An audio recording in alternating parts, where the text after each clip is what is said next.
apakah Barreskrim perlu memproses laporan soal ijazah Hakim MK Arsul Sani? Bagaimana juga menyelesaikan persoalan ijazah ini? Serta apa dampaknya untuk Mahkamah Konstitusi? Kita bahas bersama mantan anggota Komisi 3 DPR dari fraksi PDI Perjuangan, Trimedia Panjaitan. Selamat malam Pak Trimed.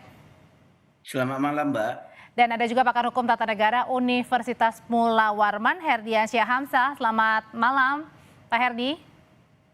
Selamat malam, Mbak Audrey. Iya, saya mau ke Bang Trimat dulu. Pak Trimat, jadi pada saat dulu kan Anda dan kawan-kawan termasuk yang melakukan uji fit and proper test ya kepada Pak Arsul Sani kala itu yang menjadi calon Hakim MK ya, betul ya Pak? Betul, Mbak. Jadi Komisi 3 periode yang lalu melakukan fit and proper 23 September tahun 2023. Nah, pada saat itu memang 6 bulan sebelumnya rame ada wacana di Komisi 3. Ada 2 orang sesungguhnya yang berminat jadi Hakim Konstitusi melalui pintu DPR. Satu Pak Arsul Sani, kedua Pak Beni Kabur Harman. Tapi menjelang waktu-waktu terakhir yang menguat Arsul Sani dan Pak Arsul Sani mendaftar, kemudian kami lakukan fit and proper dan seluruh praksi, 9 praksi di Komisi 3 pada saat itu sepakat untuk memilih Pak Arsul Sani secara aklamasi menjadi Hakim Konstitusi. Itu yang kedua. Yang ketiga terkait dengan persyaratan segala macam, itu tidak bagian yang kami periksa. Karena apapun kami sudah lama tahu dan kami tahu juga Pak Arsul Sani ini sebagai pimpinan partai di P3 dan juga track recordnya cukup baik. Kami lebih pada bagaimana Pak Arsul Sani ini bisa bekerja dengan baik di MK. Pak Trimat, jadi pada saat mau pintu yang dari DPR juga kinerjanya baik, Mbak. Oke, jadi pada saat fit and proper test atau uji kelayakan dan kepatutan calon Hakim MK kala itu dicek juga nggak sih misalnya tadi soal legalitas dokumen termasuk juga misalnya ijazah S1, S2 sampai gelar doktoral? Itu pertama di sekretariat. Pada saat mendaftarkan itu tentu Pak Arsul Sani sudah melengkapi termasuk soal pembayaran pajak, LHKPN, beliau sudah melengkapi itu dan memang pada saat awalnya, pada saat pendahuluannya sebelum pembuatan makalah itu dilakukan pengecekan di lintas praksi, Mbak. Tidak semua anggota Komisi 3 terlibat, pimpinan Komisi 3 dan Kapoksi kalau di DPR yang melihat perwakilan dari praksi-praksi yang melihat kelengkapan persyaratannya dan tidak ada yang berkomentar soal persyaratan, lebih pada apa visi misi yang dikembangkan oleh Pak Arsul Sani di MK nantinya. Jadi pada saat itu adalah sebatas hanya memberikan ya salinan dokumen saja yang diperlukan. Iya, bukan. Pertama dia buat di sekretariat, kemudian tentu di salinan bahwa sesuai dengan riwayat pendidikan beliau tahun sekian di sini SD, SMP, SMA, S1, S2 sampai dengan S3. Kan tempo hari belum rame isu soal ijazah-ijazah seperti ini, Pak. Jadi baru-baru ini rame ya. Saya kaget juga pada saat membaca berita hari Jumat yang lalu, sehingga hari Sabtu saya WA Pak Arsul Sani bagaimana ceritanya. Dia bilang hari Senin dia akan melakukan konferensi pers, bari MK bekerja untuk menyelidikinya. Oke, saya ke Pak Herdi dulu kalau gitu. Pak Herdi, sebenarnya dari kasus dugaan untuk laporan ya, dugaan ijazah palsu dan juga penggunaannya kepada Hakim MK, pertanyaannya mempengaruhi nggak sih kredibilitas dari Hakim MK ini? Atau Mahkamah Konstitusinya sendiri? Iya, dengan persoalan yang kemudian mencuat ke publik, saya kira ini berpengaruh besar terhadap kredibilitas Mahkamah Konstitusi ya. Sesuatu yang sebenarnya pasca 2023 akhir kemarin merangkak-rangkak kembali dipulihkan, tetapi ternyata kemudian mendapatkan hal yang baru. Tapi sebelum lebih jauh saya komentari, saya mungkin sedikit mau stressing yang disampaikan oleh Pak Tri gitu ya. Inilah problemnya kalau kemudian kamar politik yang mengusulkan Hakim MK itu juga diisi oleh politisi. Kita nggak punya masa cooling off period gitu ya. Makanya ke depan sebenarnya penting untuk diatur masa cooling off period itu. Seorang politisi yang hendak maju menjadi Hakim MK yang harusnya ada masa cooling down atau cooling off period itu. Misalnya 5 tahun dan lain sebagainya. Karena kalau dia memilih sesama politisi, bahkan sesama anggota DPR, ada semacam prinsip kehati-hatian yang dilupakan gitu. Ya udah ini karena Oke. kawan sendiri Atas dasar merasa kenal, sefrekuensi kemudian track gitu ya. recordnya sudah Iya, lama di DPR begitu. yes, ini satu frekuensi representasi dari kepentingan politik DPR dan lain sebagainya sehingga hal-hal semacam ini tanda petik terlupakan begitu ya. Kalau Pak Tri bilang bahwa urusan administrasi adalah urusan kesekretariatan, saya kira tidak juga. Kalau kemudian kita pahami bahwa proses seleksi hakim MK itu yang masuk dari kamar DPR, saya kira persoalan syarat-syarat yang kemudian diatur di dalam undang-undang MK itu juga harusnya diverifikasi oleh teman-teman di komisi ketiga itu. Jadi bukan hanya soal kompetensi, tetapi juga hal-hal yang dipersyaratkan di dalam undang-undang MK. Itu satu. Yang kedua, saya kira begini, Mbak Audrey, kalau kemudian perkara ini mencuat ke publik, berdampak terhadap kredibilitas Mahkamah Konstitusi, saya kira kita mesti mencari jalan keluar bagaimana agar ya termasuk Pak Asrul sendiri kan akhirnya tersandra dengan perkara ini, harus ada kemudian upaya untuk memverifikasi apakah memang dugaan ijazah palsu itu benar atau tidak. Pertanyaannya kemudian siapa yang harus memverifikasi, siapa yang punya otoritas. Nah, Saya ambil contoh kasus begini, saya kira MK-MK sudah harus jalan ya, karena kita paham betul di dalam ketentuan, terutama di dalam peraturan MK sendiri yang 1/2023 kan tidak harus berdasarkan laporan, tetapi juga bisa berdasarkan temuan. Yang kedua, kalau kemudian sudah ada yang melapor ke kepolisian, karena ini disebut sebagai pengguna ijazah palsu, saya kira ya kan pintu masuk teman-teman di kepolisian juga bisa melakukan proses cross check terhadap universitas tempat di mana kemudian Pak Asrul mendapatkan jasa itu. Karena kalaupun Pak Asrul berbusa-busa mulut menerangkan bahwa ini loh jasa saya, ini loh foto wisuda saya, kan yang dibutuhkan bukan soal ijazah dan wisudanya, tetapi bagaimana ijazah itu diperoleh kan, apakah dengan berarti cara-cara yang patut atau tidak. berarti artinya kalau tadi siang Pak Arsul ini klarifikasi di gedung MK memanggil wartawan menyampaikan ini ijazahnya, salinan ijazahnya, ini foto-foto pada saat wisuda, ini belum tentu memastikan bahwa ijazah yang digunakan asli atau tidak gitu. Yes, itu tidak cukup. Apa yang diperlihatkan oleh Pak Asrul, foto ijazah, foto wisuda itu tidak cukup. Kan bukan persoalan foto ijazah dan wisudanya, tetapi bagaimana ijazah itu diperoleh kan, bagaimana wisuda itu diperoleh gitu. Nah, salah satu cara untuk mengetahui itu ya bagaimana proses pemeriksaan terhadap dari mana kemudian ijazah itu diperoleh Pak Asrul gitu. Kalau kemudian laporan ini sudah masuk di pihak kepolisian, sebenarnya kan ada metode yang bisa digunakan, misalnya yang pergunakan di relasi bilateral antara Indonesia dengan Polandia. Kalau kemarin seingat saya di bulan September itu kan ada proses mutual legal assistance antara Indonesia dengan Polandia kan.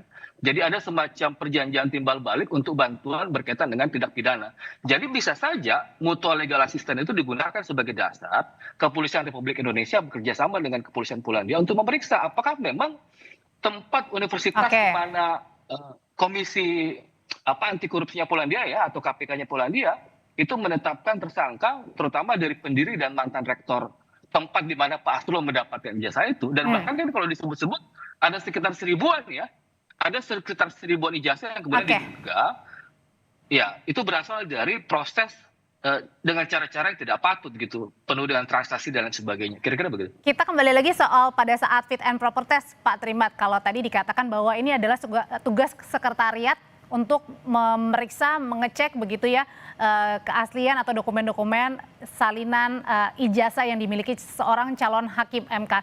Berarti artinya ini ada catatan juga yang seharusnya diperbaiki, jangan hanya tadi ketika dikatakan kemudian dekat sesama anggota DPR, jadi kemudian mengabaikan hal-hal yang seharusnya memang harus diperiksa dan dicek lagi. Tadi saya sudah sampaikan, Mbak, bahwa pertama sekretariat, kedua perwakilan praksi-praksi, kapoksi melihat semua persyaratannya. Dan semua sudah menganggap aman, semua sudah menganggap lengkap, baru kita jadwalkan fit and proper. Itu yang kita lakukan. Yang kedua, menurut saya bisa paralel. MK kan tadi statementnya Pak Ketua sudah jelas akan melakukan proses, bahkan ini bukan sekedar soal pelanggaran hukum. Nah, silakan MK bekerja, kemudian Polri bekerja. Bahkan yang ketiga, saya juga mengusulkan kawan-kawan Komisi 3, karena Pak Asrul Sani ini dari DPR, tentu bisa juga mengundang Pak Asrul Sani ini datang, dan tentu Komisi 3 bertanggung jawab karena yang memilih Pak Asrul Sani ke menjadi hakim konstitusi, bisa juga dilakukan pemanggilan kepada Pak Arsul Sani itu oleh Komisi 3. Jadi supaya semuanya jelas. Dan saya senang Pak Arsul Sani juga hari ini berinisiatif langsung melakukan konferensi pers, menunjukkan problem apa yang dikatakan oleh Pak Ardiansyah itu belum cukup. Iya, memang belum cukup. Ini terlalu dini kalau kita menganggap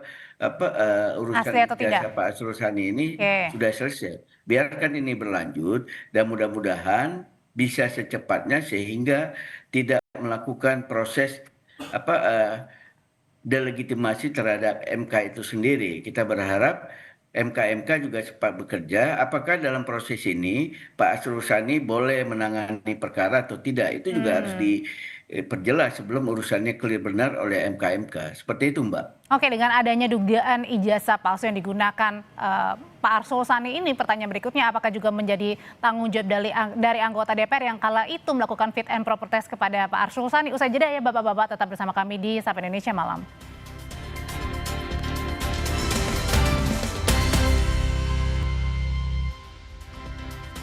Bersama kami di Sapa Indonesia Malam, Pak Herdi, saya sebelum ke Pak Trimat, saya mau ke Pak Herdi dulu. Jadi menurut Anda sebaiknya meskipun ini baru tudingan ya, penggunaan ijazah palsu, apakah Pak Arsul Sani harus dinonaktifkan sementara waktu, artinya tidak menangani perkara-perkara? Ya, sebenarnya mekanisme itu disiapkan ya. Jadi kalau kemudian kita baca baik-baik di dalam Undang-Undang MK yang 7/2020, ada 3 skema pemberhentian di situ ya. Pemberhentian dikarenakan memang secara hormat, pemberhentian secara tidak hormat, ada istilah pemberhentian sementara. Apa maksud pemberhentian sementara di dalam Undang-Undang MK itu? Agar yang bersangkutan, misalnya salah satu hakim dianggap melakukan pelanggaran terhadap kode etik dan perilaku, dianggap melakukan perbuatan tercela misalnya, ada 8 ya syarat-syarat di situ untuk diberhentikan secara tidak hormat, maka bisa saja diberhentikan sementara waktu. Secara teknis dihitung sejak diberhentikan 60 hari ya, dan bisa ditambah 30 hari sebagai perpanjangan. Pertanyaannya, apakah kemudian Pak Asrul sebaiknya diberhentikan sementara waktu? Saya kira untuk menjamin objektivitas proses pemeriksaan terhadap atau penyelidikan yang dilakukan oleh MK, saya kira itu menjadi opsi yang bisa saja dilakukan oleh MK. Supaya marwah MK-nya juga tidak terganggu gitu ya? Yes, kita masih ingat betul dulu ketika problem putusan 90 ya yang melibatkan Gibran Rakabuming Raka. Saya kira waktu itu kan untuk menjamin objektivitas pemeriksaan, agar kemudian dianggap bahwa MK bekerja secara independen, termasuk marwah MK secara kelembagaan. Saya kira itu menjadi opsi yang bisa saja dilakukan. Jadi pemberhentian sementara waktu sembari pertama Pak Asrul juga diberikan waktu untuk fokus di dalam menyelesaikan perkara ini. Yang kedua, itu juga bisa memberikan jaminan kepada publik bahwa proses pemeriksaan ini memang berjalan secara independen.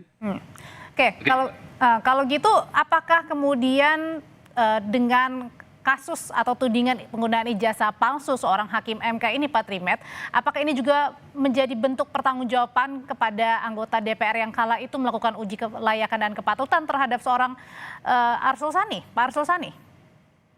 Ya, saya kira iya. Makanya saya sampaikan tadi bentuk dari pertanggungjawaban DPR dengan mengundang Pak Arsul Sani.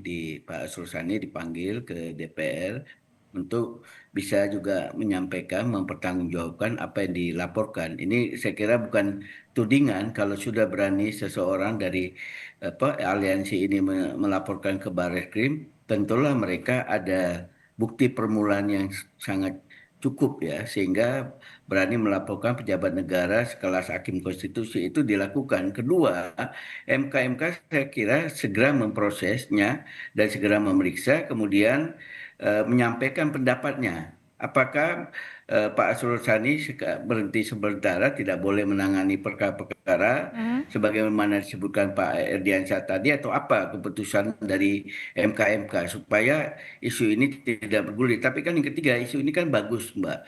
Isu ini udah langsung keluar, Pak Arsul Sani menyampaikan dan bahwa dia kuliah, kapan dia kuliahnya, Meskipun 11 tahun ya? kapan. Memang saya agak surprise.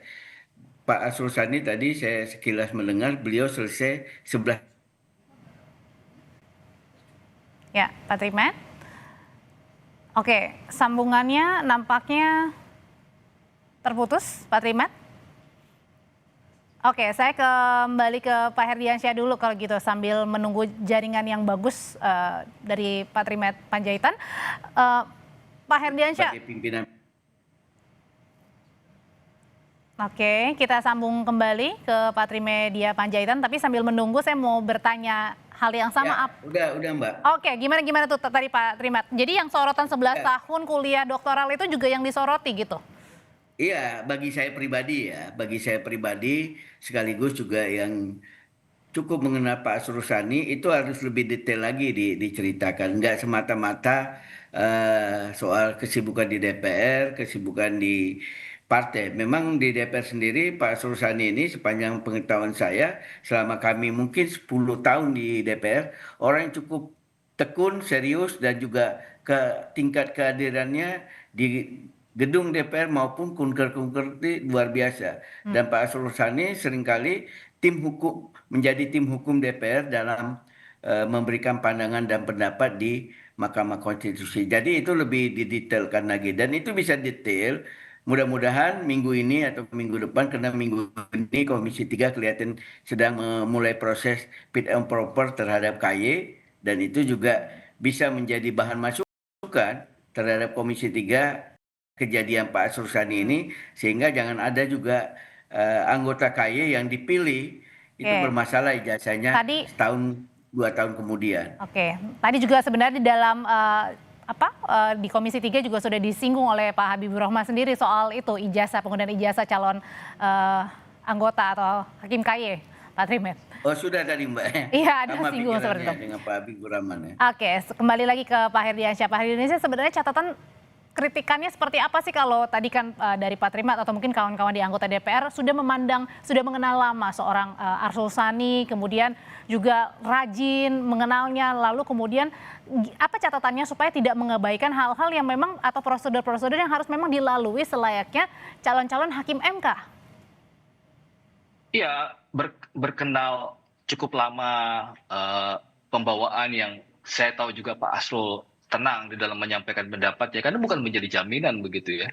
Seperti yang saya bilang tadi, pertama saya kira kritikan yang penting adalah bahwa karena proses politik yang menentukan usulan Pak Asrul sebagai calon hakim MK ketika itu, jangan kemudian kita menggampangkan semua persoalan, termasuk ketiadaan prinsip kehati-hatian di dalam memeriksa dokumen persyaratan Pak Asrul Sani. Kan sebenarnya ini reasonable ya, misalnya apakah mungkin Pak Asrul Sani memilih universitas di Polandia yang tempatnya cukup jauh, meskipun tadi alasannya ini karena pandemi kuliah online dan lain sebagainya, tapi saya kira itu tetap mencurigakan begitu ya. Apalagi tadi disebut terkonfirmasi bahwa Pak Asrul kalau menghitung sejak dari Inggris kemudian pindah ke Polandia itu kira-kira 11 tahun begitu. Itu saya kira mencurigakan. Dan Pak Asrul sendiri berkuliah di tempat yang tidak lazim gitu. Belum lagi misalnya. Kenapa tidak lazimnya? Yang mana nih bagiannya? Bukan hal yang lazim dituju sebagai tempat berkuliah kan. Apa jaraknya, kredibilitasnya? Jarak kemudian tempat justru memilih di Polandia ya. Hal yang tidak lazim dilakukan oleh teman-teman di DPR gitu ya. Kemudian yang berikutnya saya kira penting untuk memastikan bahwa antara proses persyaratan, dokumen-dokumen persyaratan itu menjadi bagian juga yang harusnya ditanyakan dan diperiksa oleh teman-teman di DPR. Jadi jangan karena persoalan satu frekuensi seperti yang saya bilang di awal, berkawan lama, kemudian kita menafikan hal-hal semacam ini. Jadi ini saya kira penting untuk dipastikan kalau kita bicara soal proses seleksi ke depannya. Ini seperti kalau kemudian proses ini karena alasan ada tanggung jawab moral, makanya kemudian penting memanggil Pak Asrul, ya memang ini terkesan asap mendahului api ya, artinya seharusnya proses itu sudah dilakukan sejak awal. Bagaimana proses pemeriksaan sedetail mungkin dilakukan sejak awal, fit and proper dilakukan terhadap agar tidak ada cacat ya atau celah-celah ya begitu ya, Pak Herdi? Yes, itu yang menjadi penting menurut saya. Yang kedua, saya kira catatan pentingnya adalah berkaitan dengan MK secara kelembagaan. Kenapa tadi saya bilang ada opsi memberhentikan sementara waktu kepada Pak Asrul Sani, karena ini bicara soal kepercayaan lembaga, ada semacam public trust yang dipertaruhkan begitu. Jangan karena nilai setitik rusak susu sebelanga kan. Oke. Makanya penting proses verifikasi terhadap dugaan pengguna ijazah palsu yang dituduhkan kepada Pak Aslo itu segera diverifikasi. Secara politik tadi usulan Pak Tri, ya Pak Aslo Sani misalnya dipanggil ke DPR, kemudian ditanyakan kembali seperti apa prosesnya dan lain sebagainya. Tapi bagi saya sebenarnya kan yang paling penting adalah bagaimana memastikan bahwa ada rangkaian kejadian di Polandia, di mana Komisi Anti Korupsi di Polandia, KPK-nya Polandia, kemudian menangkap beberapa orang yang berkaitan dengan pengelolaan universitas dengan dugaan membisniskan ijazah dari universitas yang dimaksud, yang kebetulan tempat Pak Asro Saleh berkuliah di sana. Oh, oke. Jadi rentetan peristiwa ini juga tidak bisa dipisahkan. Makanya saya bilang tadi bisa jadi misalnya karena ada laporan masuk di Kepolisian Republik Indonesia, maka apa yang saya sebut tadi dengan istilah mutual legal assistance itu, perjanjian timbal balik di dalam urusan tindak pidana itu bisa dilakukan dengan kepolisian Polandia. Yang hitung-hitung test lah hasil dari MLA itu ya, mutual legal assistance yang pernah dilakukan yang tidak jauh. Kalau Sekitar September kemarin. Kalau dari Pak Herdi sendiri artinya apakah harus tadi jalannya harus beriringan saja, misalnya yang diproses di soal tudingan itu di Barreskrim dengan yang di MK ini kan mengenai kode etik ya, apa itu harus berjalan bersamaan atau yang mana dulu harus dimulai dulu diselesaikan?